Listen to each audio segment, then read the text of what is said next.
Hello everyone, this is an updated video of how to use touch sensitivity settings on Samsung.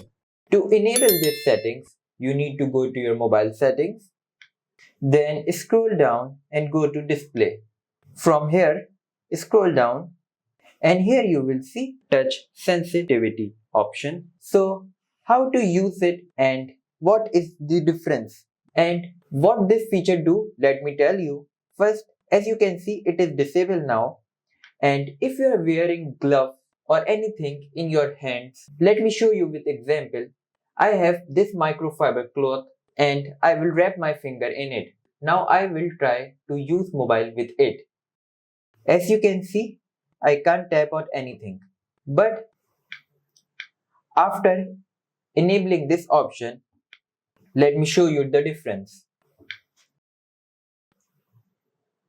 As you can see, it is now working because the touch sensitivity is increased. So I hope you like this video. If you do like, please hit like, subscribe, and I will meet you in next video.